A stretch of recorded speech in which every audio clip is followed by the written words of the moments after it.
Welcome to Cool But Rude, a TMNT rewatch podcast. Today we're going to be going over Season 2, Episode 2, The Incredible Shrinking Turtles. Stay tuned.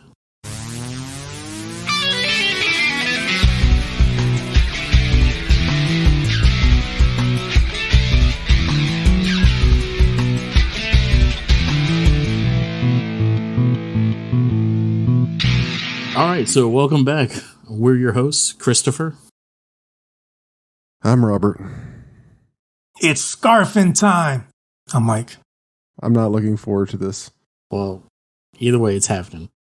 So, what Robert is speaking of is, as we had mentioned previously, that we have committed to eating a pizza that the turtles have specifically mentioned that they ate. The pizza we are eating this episode, at the beginning of this episode, Mike, would you care to tell us? This is chocolate chip and caramel fudge. And specifically, which turtle mentioned this one? I want to say it was Michelangelo.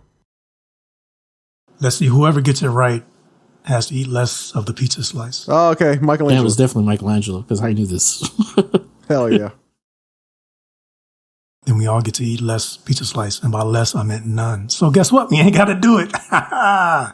You know, no red tape. No, this is happening. No loopholes. You know, and while you, the audience listening to us, cannot see us actually do this, so you have no way of verifying it, I would like to say that I am a man of my word, and I will be eating a caramel fudge and chocolate chip pizza. So I'm taking a picture of mine. Oh my gosh, it looks even worse on camera. I took a picture of mine earlier, and it looks worse now because it's had time to melt. So yeah. Mm-hmm. It's this like the longer we wait, this ain't getting better. So I think it's at this point. Mine looks like an actual piece of crap. Wow. Like almost literally. Mine does now too, that I smudged the chocolate chips all over it. Doesn't look good. Well, Mike, if you wouldn't mind taking a snapshot of it as well, if you could. I've already done mine. Robert's taking his. Yeah, I'm going to need verification on this. And we're all going to, Looks terrible. I feel like this is somehow going to come back to bite me in the rear. Literally, probably. Mm-hmm. Mm-hmm. All with that Pocky chip. That ain't happening. I've got a drink ready. I've got a drink as well, just water. Are we good to go? I got Monster, so this is going to be a really great night.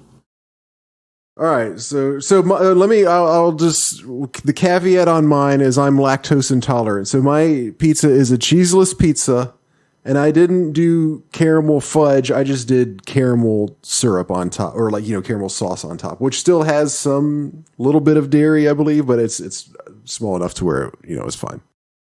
Respectful for that take one for the podcast. Thank you. Yeah, yep. This man gonna die. I actually found some local salted caramel fudge and some chocolate chips, semi-sweet chocolate chips, so I'm good to go. I would like to point out that in our Discord chat, Mike expressed concern, out of all things, over the salt in the caramel. The salt content, yes. Yeah, he was like, I don't know if this is going to be, he's like, I got the caramel stuff, but I don't know if this is going to be too salty. Hey, look, man, this is my first time, all right? Sometimes you have questions on your first time. You're not quite sure where to put things. Fair enough. Yeah, well, I know where this needs to go. All right, guys. We ready? Bon appetit.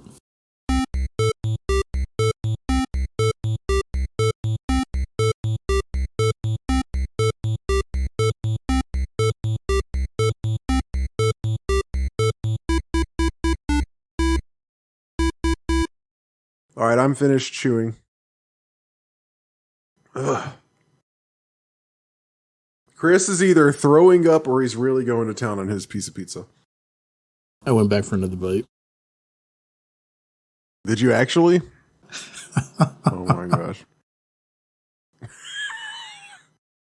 I don't know if it was the quality of the chocolate or what, but I didn't hate it. Mine, I thought, was pretty fucking gross. So I will say, first off, Mike, what real quick, what's your broad stroke review? It's good enough that I want to finish it. Are you kidding? I'm not even joking. The caramel, the salted caramel, really kind of goes with the cheese, man. Like I was telling you all before, cheese and chocolate go together. I don't care what y'all say. And that with this is a deep dish pizza from Pizza Hut. The extra dough also kind of like deadens all of the weirdness, kind of, fills your mouth up with bread or whatever. But the tomato sauce, the tang of the tomato sauce with the chocolate from the caramel fudge, the chocolate chips and the caramel fudge, it all goes together, basically in the end. And it's not bad at all. And I'm looking forward to eating the crust that has a bunch of melted chocolate on it. So call me whatever you want. I was looking forward to something about this pizza. I know. Yeah, no, I mean that's a hot take. So you liked it too, Chris? I didn't dislike it. I'll say that. And also, I do think that I also went with the deep dish. I got mine from a local place called Nello's. Best pizza in the valley. And wow, you ruined an actual legit pizza with this stuff. Oh, I mean, I had to get something good to chase it. I wasn't just gonna Oh, right. We talked about that. Yeah. So I figured I might as well swing for the fences. But if anything, make the best pizza. It was going to be the best vessel. I'm not going to buy some Tostino's piece of shit, and it's something I barely like anyway. Yeah. So I went for it, and it was I think that the quality of the ingredients also helps because I like I said, I got a local, a small mom and pop pizza joint. I got, local fudge, bougie chocolate chips. Yeah, I'm looking at that fudge. What kind of fudge is it? It's this, it's from AJ's. So it's a local, higher, kind of fancy rest, a grocery store. And that with whatever. So I was just all right. So I think maybe that might have helped push it instead of just doing, junk pizza, junk toppings. Well, I have two thoughts. One is that I'm the only normal person here. Guy without cheese on his pizza? Second, I think it's very funny that Mike mentioned how the tomato sauce goes with it, because that was the exact thing that was so disgusting about it to me, was the combination of the tomato sauce and the chocolate. Because at first I was like, I got that tomato sauce and chocolate mixture and I was like, ugh. But then once I chewed it a little bit more and the tomato sauce flavor kind of went away and all I had left was just crust and chocolate and caramel, I was like, I could deal with this because that's pretty much just almost like a cookie or a cake or something at that point. But yeah, when I had the tomato sauce in there, when I was able to taste the tomato sauce with it, that was definitely the worst part of the experience. Okay, so is that specific combination, you don't have a problem with other sweet and savory things, right? Do you like sweet and savory? I mean, not like this, but normal sweet and savory stuff. Yeah. Okay. like pretzel, chocolate covered pretzels. That's fine. I meant more of I don't know if y'all have ever had the bacon pops, the chocolate covered bacon.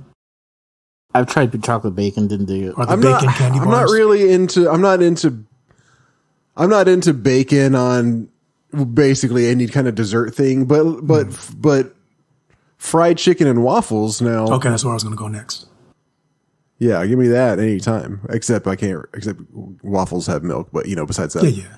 But this combination, the tomato sauce, the specific taste of tomato sauce with chocolate ain't doing it for you. Yeah, I thought it was pretty dreadful. Chris, do you think maybe if you had cheese on it, do you think the cheese makes a difference in the taste? That's exactly what I was thinking. I was wondering if the cheese would have been a buffer, something to cut the tomato sauce or something like maybe. That. Still sounds pretty bad, but you might be onto something. But the thing is, like Mike was talking about savory and sweet, and it's just like I didn't think about it for years, but a friend of mine got me onto doing just that with like preserves and like Parmesan, like just chunks of like Parmesan cheese with like fig preserves or like certain jellies or whatever, and then also charcuterie and stuff like that. And like you start playing with those flavors, it can be really cool. Okay.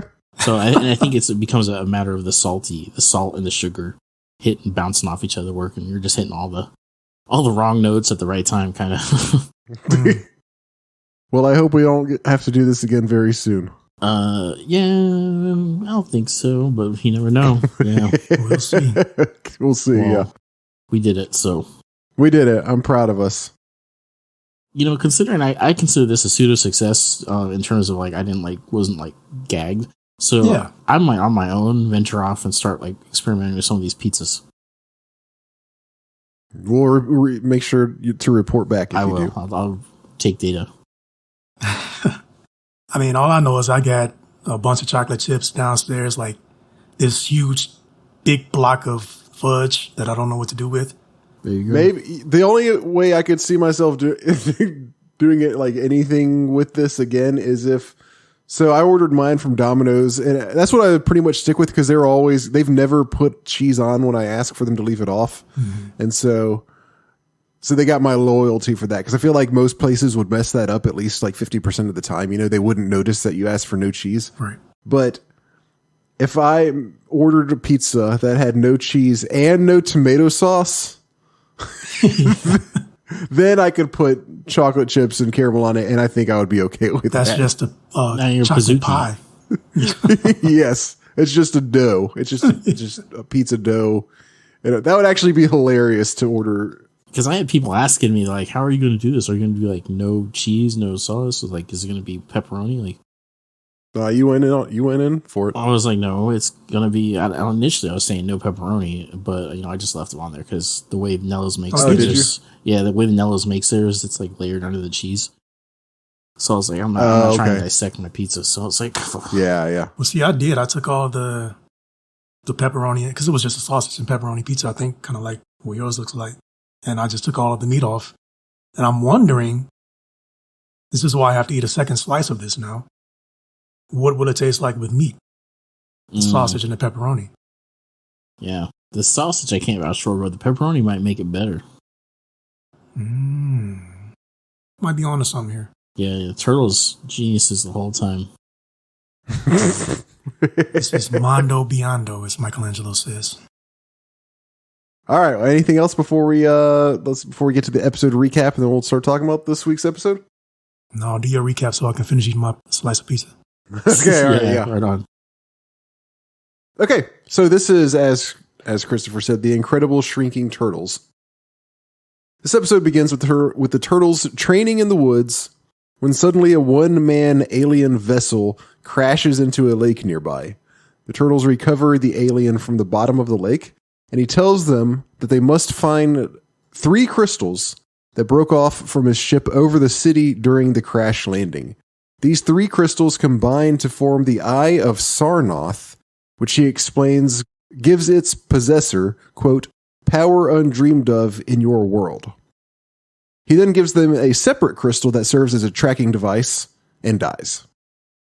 Unbeknownst to the turtles, Shredder was hiding in a bush this whole time and witnessed the interaction with the alien. Shredder then goes to request foot soldier assistance from Krang in Dimension X to help him retrieve the Eye of Sarnath fragments. But Krang maintains his promise from the previous episode, which was to provide Shredder with no assistance whatsoever until he eliminates the turtles.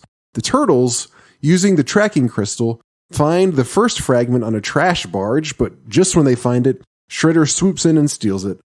A battle ensues in which Shredder defeats the turtles and then uses the fragment's power against them. This power turns out to be the ability to shrink anything. The turtles shrink, but they do escape, but now Shredder has possession of the first fragment.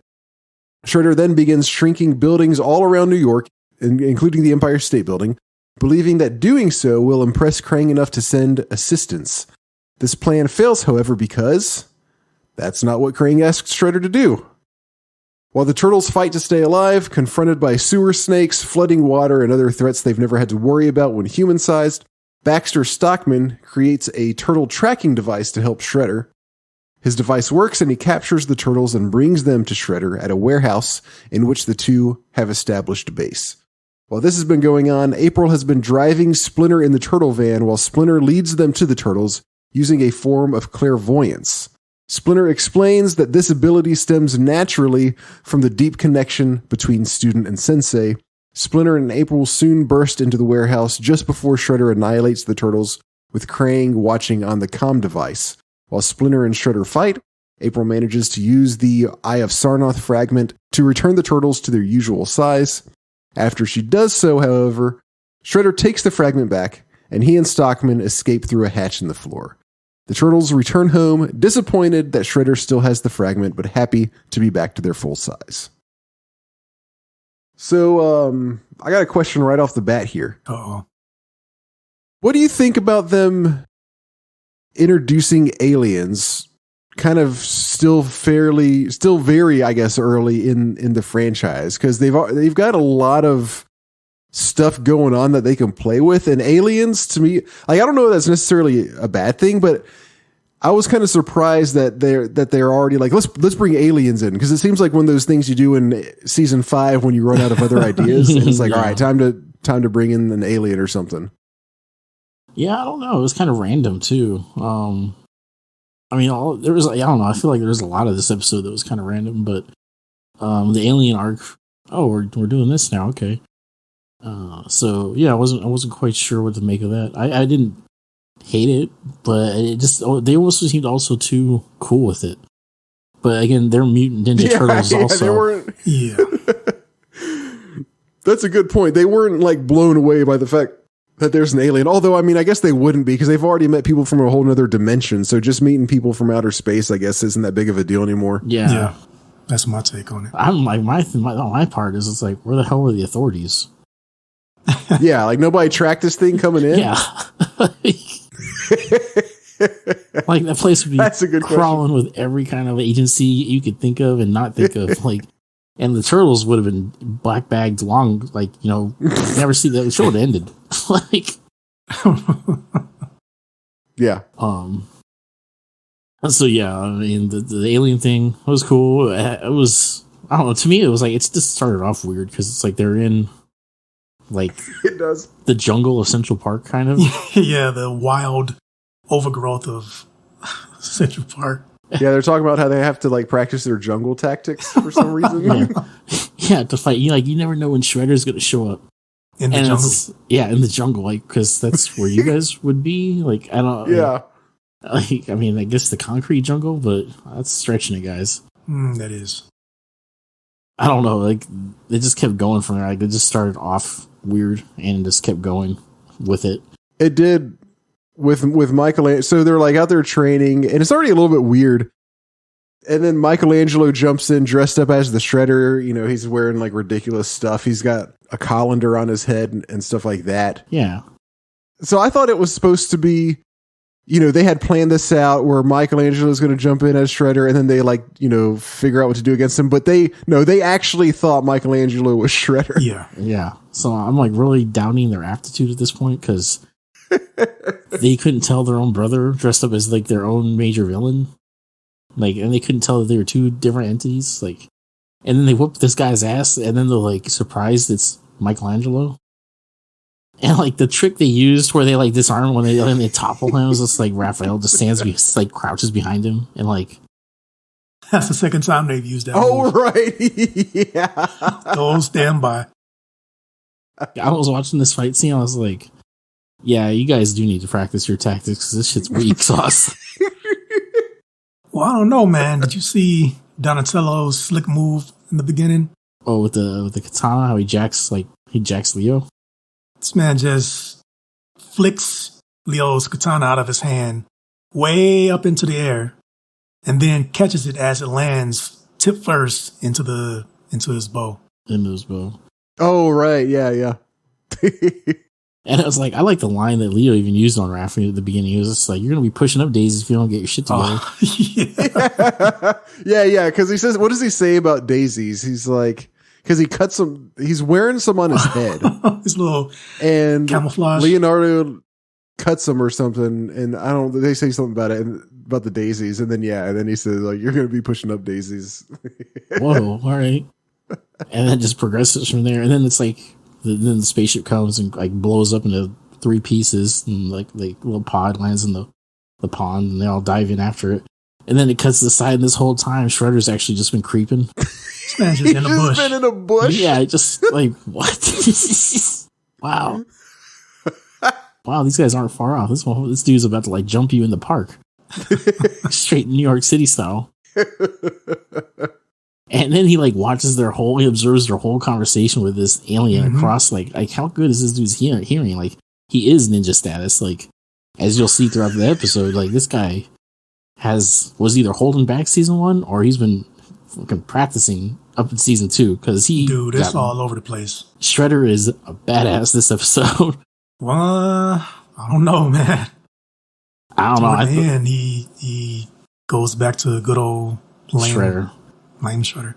Well, I don't know. I wasn't gonna say I'm rooting for him, but I was just like, all right, I give you props but yeah, and he got like this little like E.T. / Abin Sur looking dude like laying there dying, giving him his like his little speech, his last rites, whatever. He's just like, oh, find the 3 parts and you'll have like power beyond your dreams or undreamable power. And of course Shredder hears that and he's just like, undreamable power. I like the sound of that. From his bush. Yeah, that guy from his bush. The alien guy really trusted them. Although I guess it's because they saved him, just for no reason.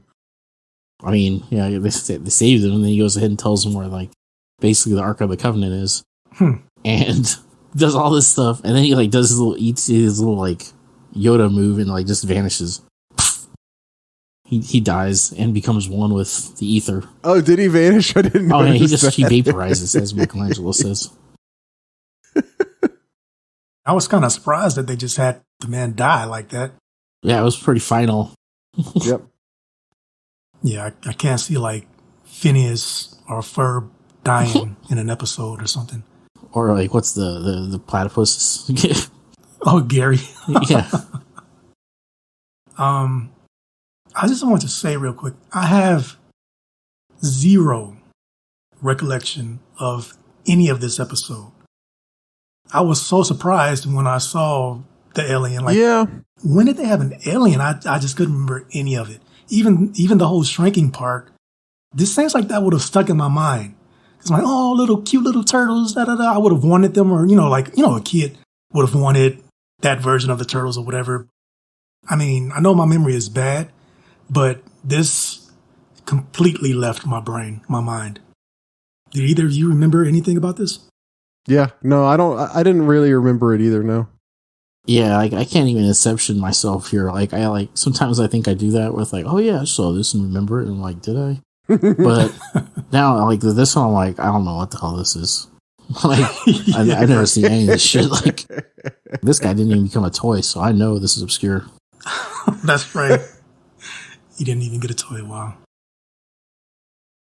So, Shredder does this thing. He creeps on them. The turtles find out that they got to find each piece of this fallen ship. And once they, get it together, all 3 pieces, they get undreamable power, to at least to their understanding, as the little alien guy puts it. He's like, for you people, basically says. And then What do you mean, you people? Yeah. And then Donatello's like, how are we supposed to find this stuff? And he's like, here you go. He just happens to have like a tracker and hands it to him, and then he goes ahead and dies. So the turtles are going off like, oh, we gotta find this stuff before it falls into evil hands or whatnot. And so Shredder, follows them. And they get to... The turtles are like driving the turtle van with like complete impunity. Like they don't give a shit who sees them. And they're just cruising the street, driving like madmen. They're like, wah! It's like GTA like 1. And they're just like cruising all over. And like they even complain like, what's with your directions, Donatello? And he's just like, this thing's super sensitive. And Michelangelo, this is the first time he says something like this during the episode. He talks about like pizza. He's like, I could use like a slice of pizza. And he's like, knock it off with its pizza. He's like, well, we'll just make it family size. So it's like everybody gets a piece. But then it's like, he says something like that later on. Yeah, he mentions the family size. You're right. I noticed that he says it twice in this episode. Yeah, I was thinking, is this supposed to be a thing now? Or I wasn't. He like makes the same joke? Yeah, exactly. Well, Michelangelo was saying, can you use that thing to track food or pizza or whatever? And Raphael, of course, was like, did you think about something other than pizza? Because we got a big problem on our hands. And I think that's where it came from, the big. We got bigger problems than that. And he's just like, yeah. Well, let's get a family size if it's big. Yeah, good old comedies.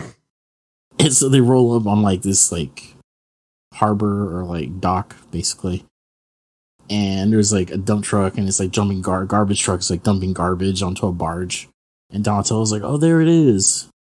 And the crystal thing that like we see it for a hot second falls onto like a trash barge that's going to be like out to sea or whatever. And once again, Donatello goes back to having like some sort of like not existential crisis, but he's got like this argument. He's making an argument. He's like, "Why are we the guys that got to do the dirty work?" Like he's like becoming like, in my opinion, the bitchy turtle. That's always like it's trying to have a reason, like trying to like understand, like why do we have to save the day? Why do we have to do this? Yeah, that's interesting. I didn't think about that. How he does that, in the other episode, that previous episode that we talked about that. Yeah, and it's like I think he did it on one other one too, and it's just like it's him. Then all of a sudden, like the piece of the ship like pulls the tracker that he's holding onto into the trash. And like, that ends the argument. Raphael's like, there's your answer. And then they all have to go in the trash and like dig it up. Meanwhile, Shredder rolls up. He's like, once again, turtles are in over their head, like talking trash about him. Get it? Nice. But they find the part. Donatello's like, there it is. And he holds it up triumphantly. And out of nowhere, Shredder swings in. He's just like, I'll take that. And he like yanks it from him. Yeah. Mm-hmm. And he lands on the dock, and all like the turtles all jump out of the trash, and they have a showdown. Single-handedly, Shredder whoops their ass. Like, I mean, maybe it was their he straight up does their bad strategy, but each one of them decides like it's a good idea to fight him 1-on-1, and he beats the shit out of all four of them. Did you notice the way he beat Leonardo in particular? Oh yeah, he like does like this weird like spring kick that like knocks his swords in the sky. Which cut the net, which it was like mousetrap kind of shit. I was like, what is this? Yeah, it's like the coolest move Shredder's ever done by far. Oh, did you guys hear the weird ass noise Raphael made? Man, I was hoping somebody would heard that. I was like, why is that like a little girl like getting crushed or something? Like, you need to go, if you don't know what we're talking about. It's like 7-Eleven. Yes, exactly. I plead for you all to go and listen to that noise that this turtle made. Yeah. What's the timestamp? 7-Eleven. Okay. It was so weird. I was like, what was that? I was like, I actually had to take my headphones off because I thought like it was something outside. I wish I could have gotten a soundbite of it. I was trying to figure out a way, but I was too lazy to do it. But yeah, I'll figure it out. Yeah. You got to. Yeah. I have to go check it out downstairs. There's a couple of those weird noise situations that I noted later on in the episode. Shredder makes one too at some point. Yeah, yeah, he does. Oh, does he really? Oh, Michelangelo made one when he jumped the turtles in the beginning too. Yep. Yeah, this one had like all kinds of weird audio like issues. So it was like, let alone the traditional like turtle mix-up masks and stuff like voices. That's funny. Well, one part I thought was super dope was he's like, now to cut you down to size. And then like he goes up and like, I think he's going to cut Mike down with like his like wrist blades. But he uses his foot. He kicks the rope in half. What? Just to show that he can. Yeah, Shredder's just gone right off the rails. Like it's using him in badass mode. There's a few things about this whole scene. Well, first, let's back up because we went to Shredder and Krang bickering. Oh, snap. Oh, yes. A little bit before this. Thank you, Mike. Yeah. And honestly, the only thing that I wanted to point out was two things. I've got this little thing I've got now called Shredder and Krang Love, just the relationship between those two. You see that Krang just truly does not want to be bothered with Shredder whatsoever, regardless of the news that he brings. It's like he's hoping he dies out there. It seems that way. I mean, as soon as he answers the little communicator, it's like, yes, Shredder, what is it now? And it's just like, right off the bat, immediately, stop wasting my precious time. Give the man a break. You don't know what Shredder has to bring to you, and you're talking to him like this right off the bat. But anyway, the main thing, though, is I love how Krang has his body sitting down in a chair. That's it. I just thought that was great. Yeah. He's like straight couch potato. Yeah, I noticed the posture thing. He's got like, his body, like he's just sitting there watching TV all day. Yeah. Talk about it. And then like I was also doing this thing because like at the end of the conversation, he calls him like that bodiless brain. Mm-hmm. He's like, blast that bodiless brain. And then he goes ahead and he like smashes Baxter's ice cream cone. And he like looks at him. He's like, nice, Baxter, nice. Yeah, the ice cream cone. That was, I don't know. That was just kind of like ridiculous. And I love how like shitty he treats Baxter. Like he's just like, you toad, like do this or that. He's just like, that's so abusive.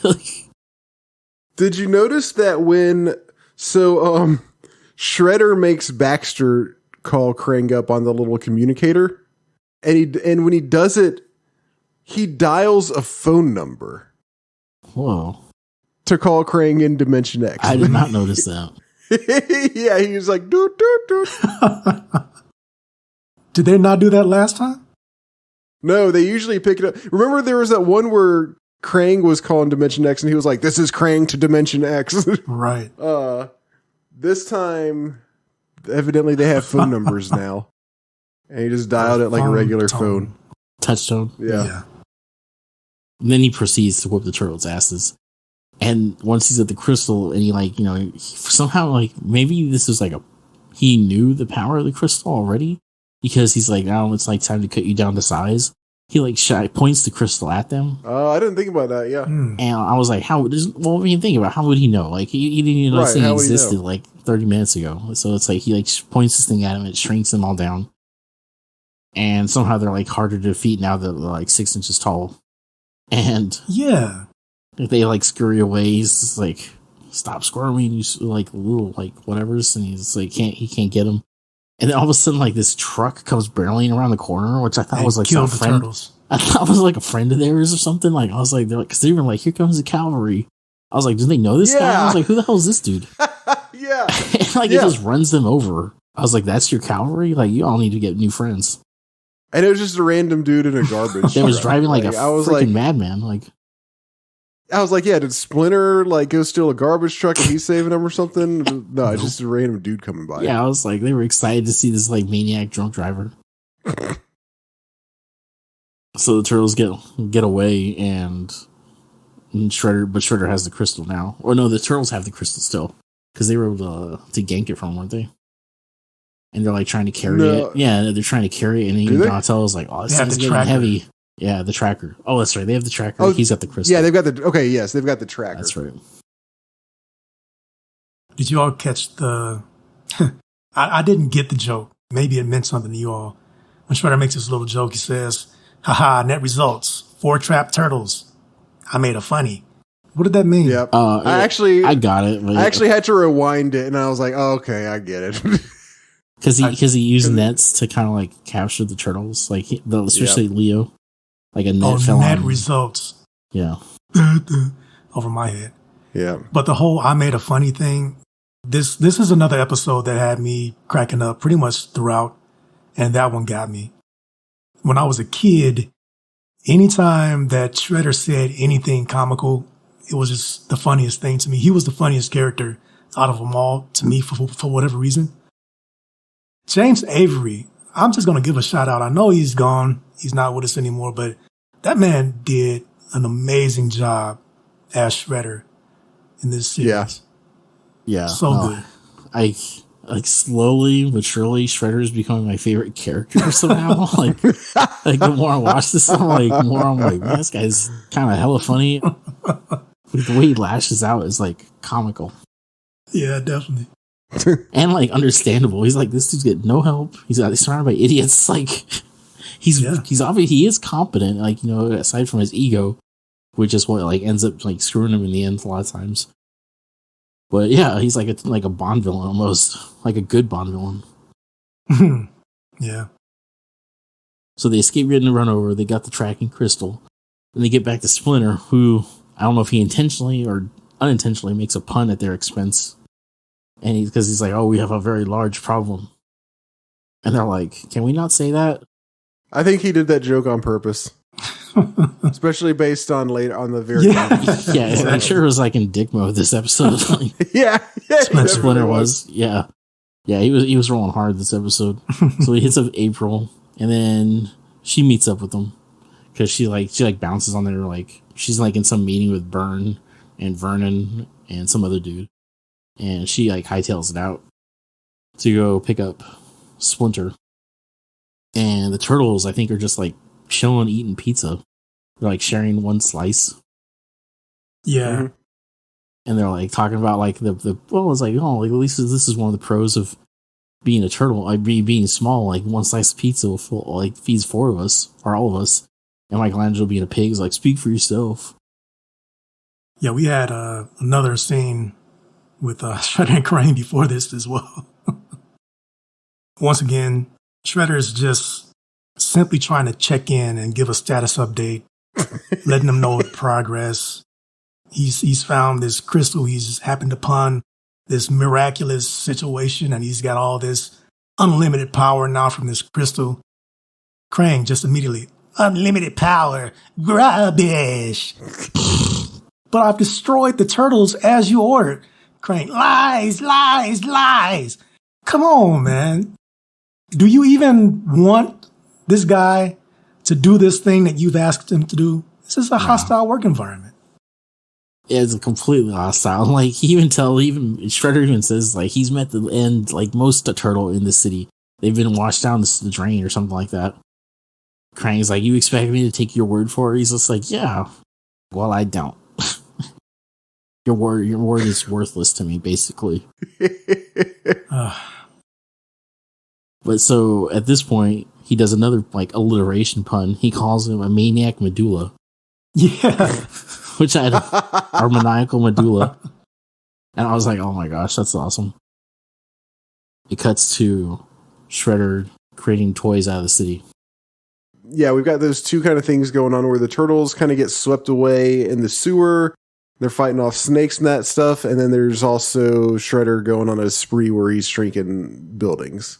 Yeah, after the little exchange between them two, it's when they're doing the building shrinking. And I have to ask you, Robert, did you add this to your tracker? No, I don't think this does this count? This does not count. I don't think this This counts. doesn't qualify. They explicitly say when they're rescuing the last guy, that he's like, you're the last one in the building. And he pulls him out. Oh, so it's only when there's like death involved as well? I thought that was... I thought they had... Well, the buildings weren't technically destroyed either. Yeah, that's what I was going to say. My main thing was that they weren't actually destroyed. Okay.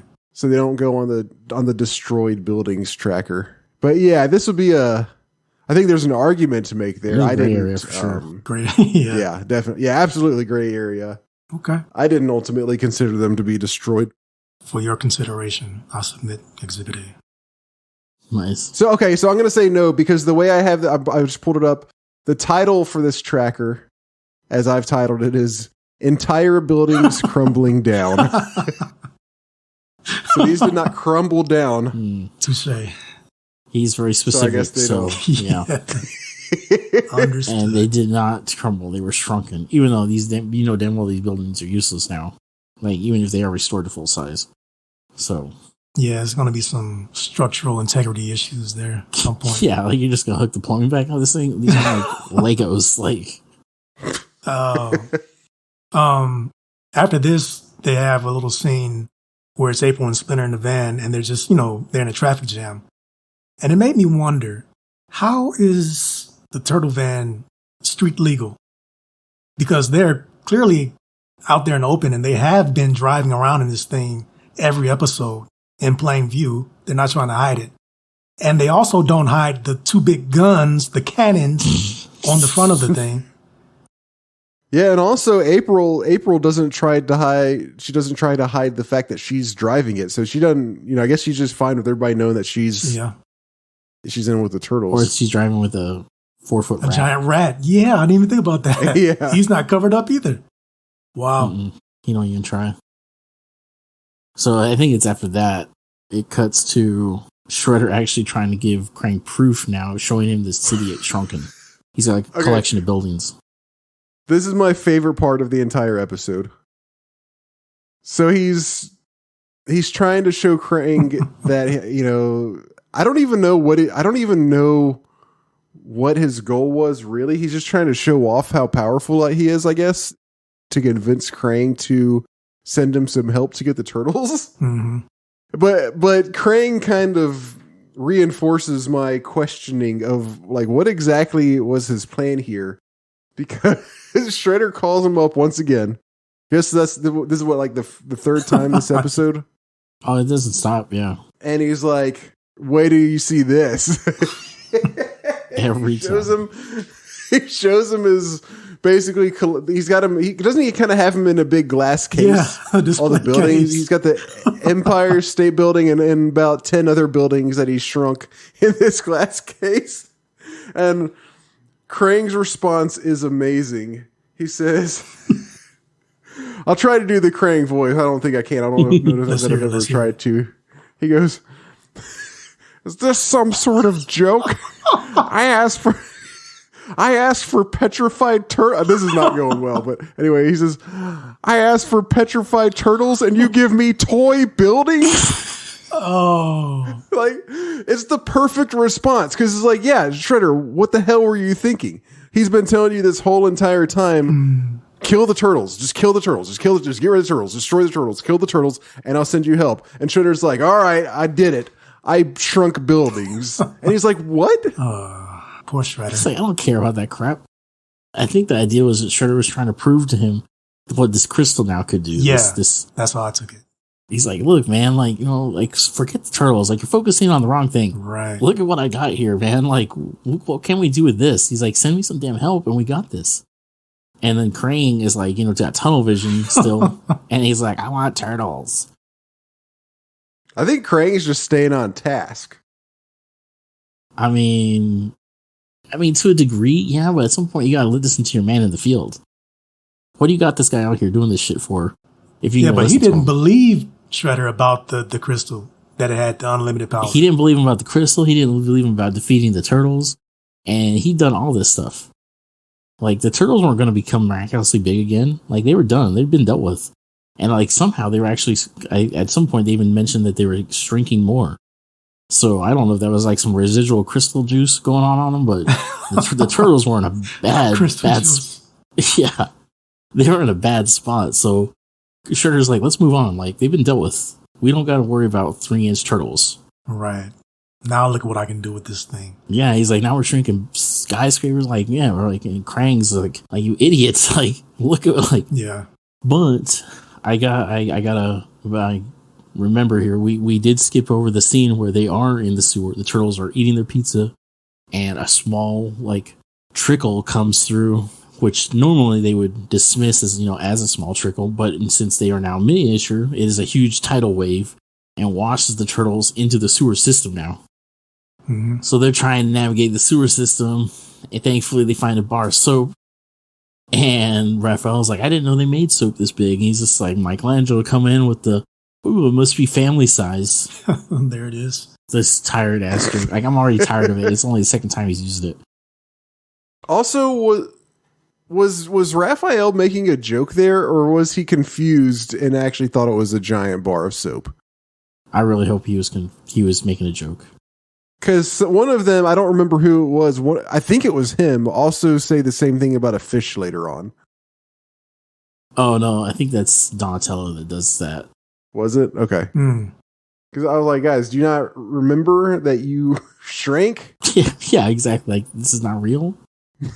Perception's off, guys. And so they climb up on this, like, to them, XL size bar of soap, and they were about to get attacked by a sewer snake, which I didn't know was a thing. Yeah, I've never heard of that. Isn't that the name of the gang in Fallout 3? The sewers? Sewer Hell if I know. sewer rats or something like that? Like in the beginning of the game? Yeah, no, I know what you're talking about. Never mind. That was cats, but maybe it was rats, or maybe it was snakes. See, goddamn, Mike. But no, no, the sewer snake comes through, and Leonardo, fast thinking, cuts off a couple chunks of soap because why not? The snake just for some reason decides to go for it, eats the soap, and now is like discombobulated by it, which is a common animated trope. Yeah, exactly. Yeah. Yeah, like bubbles floating all around his head. And yeah. And so the snake's been dealt with, and Raphael has to bitch, and he's just like, no, great, now you made us right economy. Yeah. Because it's like shrank their bar of soap. And they end up getting washed out into, I guess, the river. And at this point, now they're having to remember that they're turtles and like they're comfortable in the water. And this like goldfish from hell is like coming for them, tries to eat them. And then I think it's Donatello, but one of them says, like, oh, whoa, look, it's like Moby Dick's big brother. And they're about to get eaten. And then all of a sudden, they get like a net swoops in. And good old Baxter, with some new contraption that he had previously shown to Shredder, has located the turtles. And makes a pun about how they're like a newly discovered, soon to be extinct variant of turtle. All right. And carries them off to go talk to Shredder. Yeah, he's got like in a glass, and it's not even a glass jar. It's a fucking cheese shaker. Oh yeah, that's right. It is because they got to have the holes. Yeah. In the top. Splinter has like some sort of E.S.P connection with the turtles. He's got like a master student bond, as he puts it. The connection between sensei and student is very strong. Yeah, it's just yeah, that's exactly, and that's the whole explanation of how he's able to just sense where they are. And he specifically says a bond. I was like, okay. Like April's like, sure. Whatever gets us there, but that's kind of weird. Yeah. He's like, go this way. I can sense them. And she's like, I hope they're not in this neighborhood because this place sucks. Like, it's like they're in the hood or something. Mm. And like they roll up, and I guess they're on their way to find like Shredder's hideout, which happens to be a cheese factory. What was the last episode? Splinter had a kind of psychic. Oh, it was he could tell something bad was about to happen. Wasn't he meditating? Yeah. That's right. He was meditating, and he could tell something. Was that it? He could just generally tell something bad was going to happen. Oh, he does a shout out. He's just like Raphael, Leonardo, Donatello, Michelangelo. Oh yeah, he yells all their names individually and tells them something. But did he know what was going on, or was it just him like being something bad's going to happen? No, because he knew Shredder was back, and he could sense him. He's like, no. Oh, he could tell Shredder was back, is what it was. Okay. So and so we got that one, and then on this one we've got him being able to just sense where the turtles are. Is this a thing that continues with him? Do y'all remember? This is news to me. I didn't know Splinter was clairvoyant. Yeah, I didn't either. The all-wise sensei. Yeah. Yeah, I'm curious if they keep up with this, or if they kind of eventually realize like, oh wait, this is a little too much. A little too much. I mean, we're already selling Teenage Mutant Ninja Turtles, guys. So then it cuts back to Shredder, and he's finally gotten the turtles captured. He's got the turtles in a cheese shaker and a little glass jar, and he's calling Krang, and he's like, got him. Look, Krang. And Krang finally accepts, he's like, wow, you may be capable after all. I may have underestimated your ability for evil. Finally, yeah. Right, yeah. And then he's like, oh, if I had hands, they'd be sweaty with anticipation. I was like, all right, gross, bro. And it's just Shredder is to me, was going to do something insanely just brutal and just bash this fucking jar with a crowbar. Yeah, he's got a crowbar. He's just gonna smash him with it. He's just like, I'm just gonna kill these guys. This honestly made me feel and I'm talking about now as an adult when I watched it, it made me feel kind of icky because I didn't want to think about the aftermath of how that would go. Yeah. You know, he's just straight up going to beat him to death with a crowbar while they're inside this glass bottle. Some like Joker Robin kind of situation. Like this was going to be savage as hell. Yeah. Not even like a big sledgehammer that's going to just smush him in one shot, you know? Like even that would have been a little bit less intense than a crowbar. Yeah, like a crowbar is like, you know, you're going to probably kill one at least, maybe two. Maim one or two of them. They're going to see their brothers dead. They're waiting. Like it was a whole bad scene coming up here. I don't like it. No. Thankfully, I don't like it. Splinter and April pull a Kool-Aid Man and bust through the wall. Yeah. And Splinter uses the turtle launcher, which I thought was super dope. The turtle launcher. So cool. I was like, oh snap, turtle launcher. I was so happy to see that. Flies into action. And he like confronts Shredder, and it's just like, and like they like recognize each other, of course, like, or they acknowledge each other, and they have like this showdown, and they go straight into like this badass karate fight. Well, at least I thought it was cool. I was like, oh shit. And it's like, they're going back and forth. The turtles get knocked off the table, and they're like rolling. I expected the jar to be broken at this point. I don't know what this jar is made of. See if you all remember this. You know those, I think it was McDonald's commercials, where it was Larry Bird and Michael Jordan, and they would toss the basketball and be like, off the back of this thing, off the front of that thing, through this thing. Oh, yeah, I do remember that commercial. Yeah. That move that Splinter did, where he basically stopped the crowbar with his feet, and in the same move, flicked the crowbar out of Shredder's hands, hit a pipe in the ceiling accurately enough for it to ricochet and destroy the communicator so Crane couldn't see anymore. I don't even think it was even intended that. I think that was all just a freak accident. I think maybe so too. I don't think he's over here doing Larry Bird like trick shots. It still wasn't as good as Shredder kicking Leonardo and making his swords fly up and cut the net. True. No, that was pretty dope. That takes the cake. Him and Splinter are having their showdown. Turtles are rolling around in the glass jar. And I think April's like trying to help them.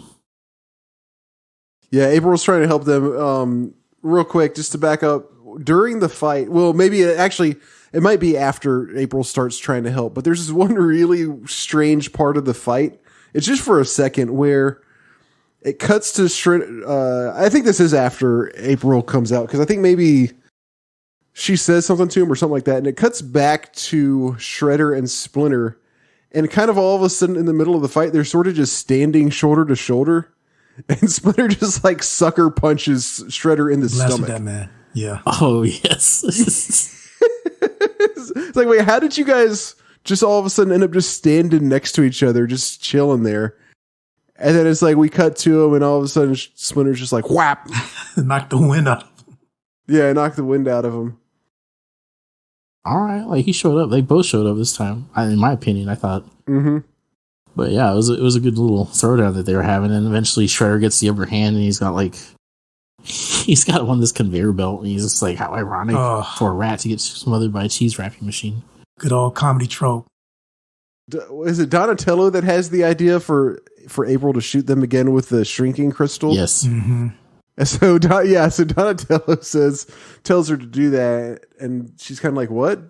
Do it again? And he says, yeah, it might reverse it and make us bigger. Or he doesn't say get bigger specifically, but he says it might reverse it. And I'm sure you guys both wrote this part down. Leonardo says, you mean we might get bigger? Michelangelo comes in. Yeah. And says, well, we can't get much smaller, Einstein. Like, what? Yeah, you absolutely could.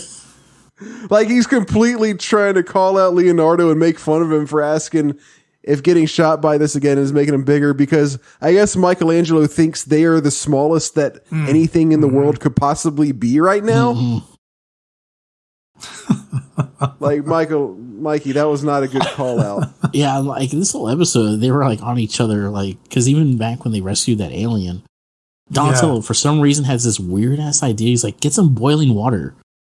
And Donatello, then Raphael's just like, he's not having a baby. Like, we're not giving birth. Like, and And he's like, I saw it in a movie.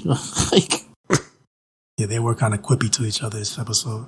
yeah, they were all like kind of just, yeah. April does as instructed, hits them with the she points the crystal. I guess that's all you gotta do with this thing, just figure out how to point it. What if she like pointed at herself? But I guess she screwed up. She screwed up. Yeah. But don't they even say something like, well, how does this actually work? And they're like, I don't know. You just got to point it and hope it works. Just will it to existence. It's like a Green Lantern ring. But yeah, she like points it at him and like it like they start growing and they're like inside this like, you know, the glass jar. Yeah, once again, they're dead. You know, I mean, you gotta hope that they're stronger than the glass. Like, I mean, that's a lot of hope, I guess. I don't think a glass could hold a turtle growing into a human in like 5 seconds. I mean, yeah, it'd probably be painful for the first second or two. But I feel like they would bust out. They got the shells. This might be pretty hard. We must conduct experiments. Okay, we get 4 turtles and a shrinking ray. This podcast does not condone the bad treatment of animals of any type. Yeah, no turtles are harmed in the recording of this episode. Yes. But while she does this, once again, a random event occurs. The glass jar explodes, and Donatello's bow staff flies through the air and it destroys the controls for the cheese machine. Perfect. Yeah, right before Splinter, I guess, is going to get smothered by it and killed. Yeah, he's going to get he's going to get plastic wrapped. Yeah. Like, so Splinter pretty much lost to Shredder in this fight. Yeah. And it, again, like you said, just pure luck. He got saved. So they sort of fought previously but Shredder ultimately ran off. So do we consider that one a tie, maybe? And then this one is a win for Shredder? I don't know. That last one, I think Splinter won that one because. You think so? Because Shredder had to retreat. He ran away. But he was getting his... Oh, okay. Yeah, true. And even if he didn't run out, he was getting his tail whipped the whole fight anyhow. And then this one, I feel that it's a point for Splinter. Really? Because Shredder got maybe one kick in. He did a high kick up close on Splinter, and that knocked him onto the conveyor belt. Other than that, he was whiffing every time he went to go punch or kick Splinter. I think he got a jump kick in as well, but other than that, he was throwing blanks. But he still almost killed him. If 1 second later, if Donatello's thing hadn't flown exactly in the right spot, Splinter's dead. I mean, arguments can be made for both because he really did lose Splinter won the fight, so to speak, in terms of if you're if they you were were scoring it on points. Yeah, if you're scoring it like a UFC fight or That's what I was something, or a thinking. boxing match, yeah. Right. But then you're like, oh, but out of nowhere, he gets a fucking haymaker and KOs Splinter. Yeah. He got lucky, but he won. So yeah.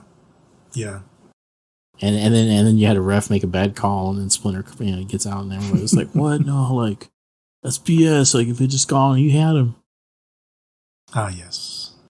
But Splinter gets I think he knocks Shredder off of him. He did a Ric Flair chop and knocked Shredder across the room.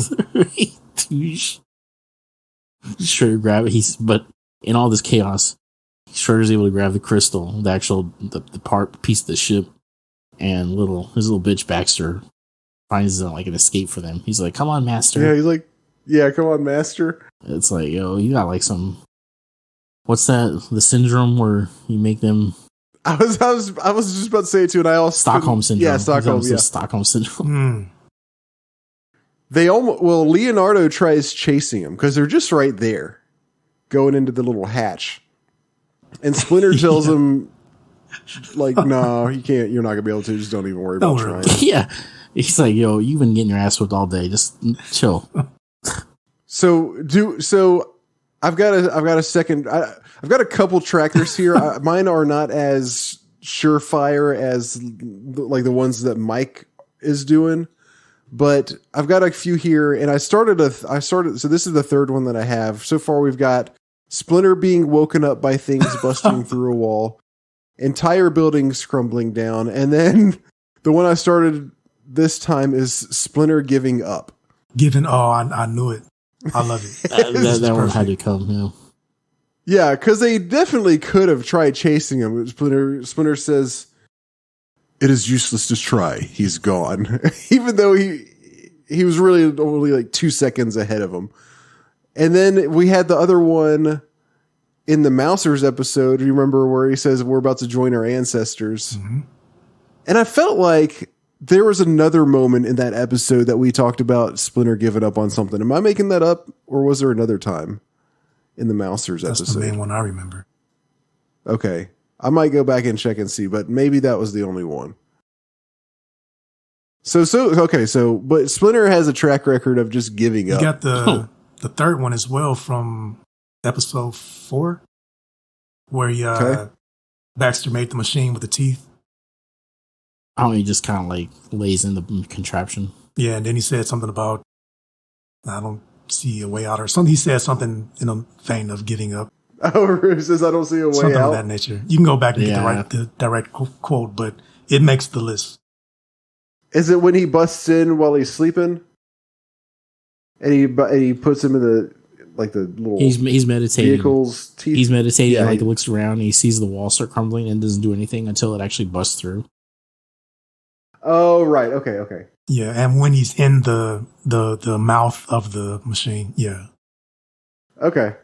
I'll write it down. Okay. Maybe that was the other one I was thinking of.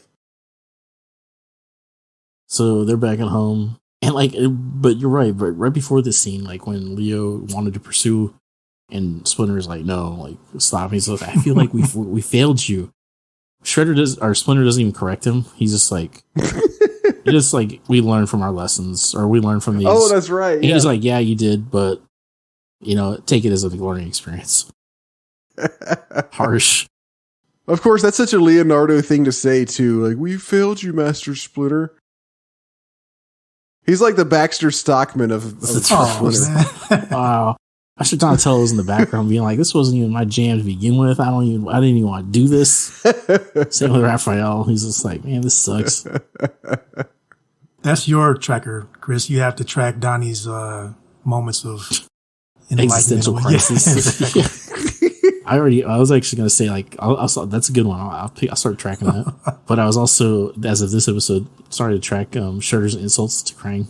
Yeah. I think we probably all got those. And this one alone, I got 3. I got like the bodiless brain, maniacal. Oh my gosh, that's going to be a big medulla. one. That's going to be a big tracker. I forgot, he even calls him a grotesque ganglion. Ganglion. I had to look up what a freaking ganglion was. It's pretty nasty. Yeah. So eventually the turtles do get back to their lair, their sewer, and they're chilling. We're, kind of like reflecting. Of course, somebody says something that gives Donatello an opportunity to bitch. And he's like, speaking of, where are those pizzas at? And he's like, just like this whole episode, he's had this look of like annoyance on his face. Like somebody just, maybe like somebody just farted and like he couldn't figure out like who. And he was just like pissed the whole episode.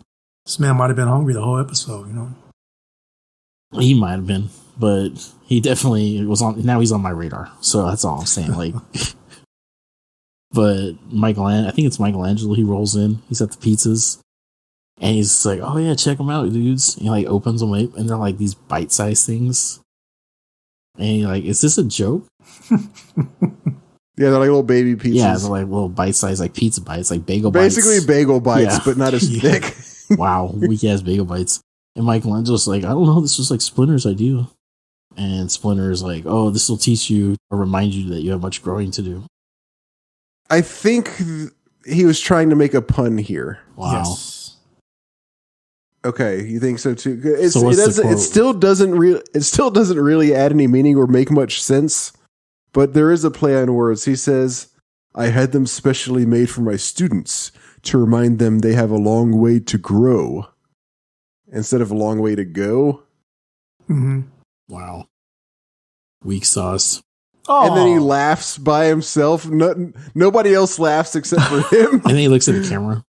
Yeah, that's the second episode that we get. One of those little wry Splinter look to cameras at the end.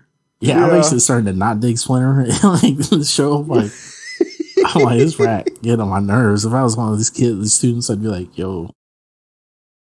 Yeah, but this part was so nuts because they were all looking for, they had this big ordeal. They're looking for basically the only way they have to celebrate is eating pizza, which is their favorite thing. But Splinter just ruins it all for them by giving them a pizza that takes one bite to eat. It's just like, what? Just for the sake of making a joke, you've ruined their entire day, pretty much. You had to get that dad joke in.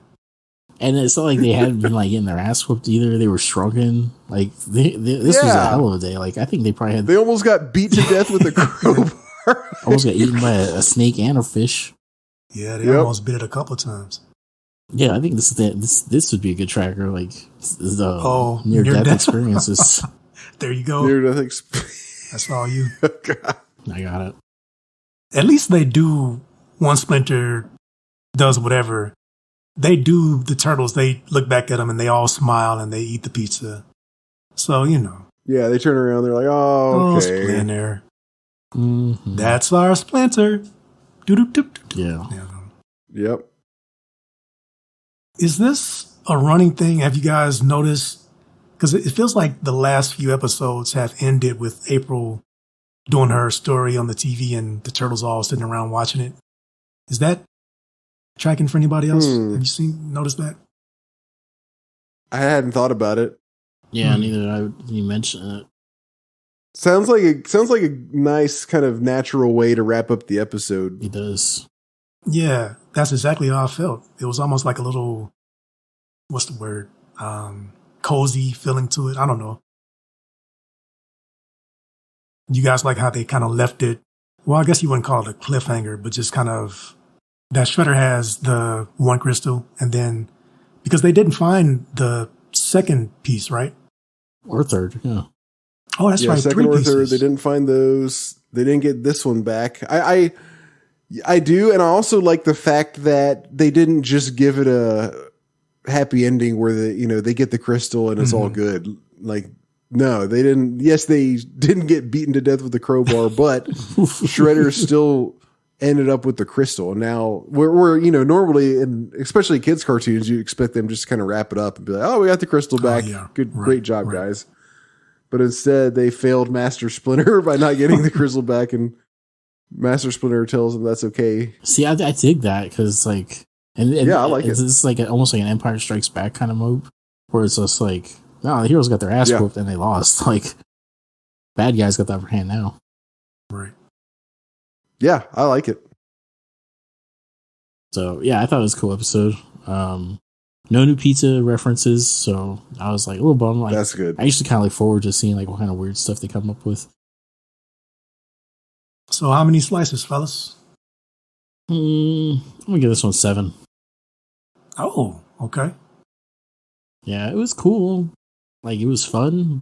It was just like too random for me. Like, now we got aliens.